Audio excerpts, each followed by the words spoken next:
ನಮಸ್ಕಾರ ಎಲ್ರಿಗೂ. ನಮ್ಗೆ ತುಂಬಾ ರೈತರುಗಳು ಕರೆ ಮಾಡ್ತಾ ಇದ್ರಿ, ನಿಮ್ ಕರುಗಳು ಮತ್ತೆ ಹಸುಗಳು ಗರ್ಭಧಾರಣೆ ಆಗ್ತಾ ಇಲ್ಲ ಅಂತ. ಡಾಕ್ಟರ್, ಇದಕ್ಕೆ ಏನಾದ್ರು ರೆಮಿಡಿ ಹೇಳ್ತೀರಾ? ಇದಕ್ಕೆ ರೆಮಿಡಿ ಅಂತಂದ್ರೆ ಮೊದಲು ಅವಕ್ಕೆಲ್ಲ ಜಂತು ನಿವಾರಣಕ್ಕೆ ಹಾಕಬೇಕು.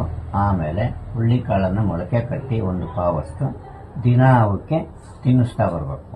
ಅದು ಎಷ್ಟು ದಿನ ಅಂದ್ರೆ 45 ದಿನ ತಿನ್ನಿಸ್ಲೇಬೇಕು.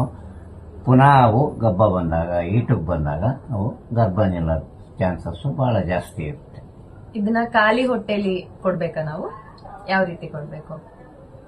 ಬೆಳಿಗ್ಗೆ ಖಾಲಿ ಹೊಟ್ಟೆಲ್ಲೇ ಕೊಡ್ಬೋದು, ಏನ್ ತೊಂದರೆ ಇಲ್ಲ. ತಿಂಡಿ ಜೊತೆಲೇ ಕೊಡ್ಬೋದು, ಅದನ್ನ ಏನ್ ತೊಂದರೆ ಇಲ್ಲ.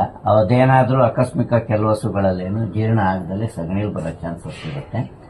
ಅಂತವಕ್ಕೆ ಅವಾಗ ಹುಳ್ಳಿಕಾಳನ್ನ ಮೊಳಕೆ ಕಟ್ಟಿರೋದನ್ನ ಮಿಕ್ಸಿಲಿ ಒಂದ್ ರೌಂಡ್ ಆಡಿಸ್ಬಿಟ್ಟು ಕೊಡ್ರಿ. ಅದ್ರ ಉಪಯೋಗ ಹಸುಗಳಿಗೆ ಚೆನ್ನಾಗಿ ಆಗುತ್ತೆ. ಬೇಯಿಸುವಂತ ಅವಶ್ಯಕತೆ ಇಲ್ಲ.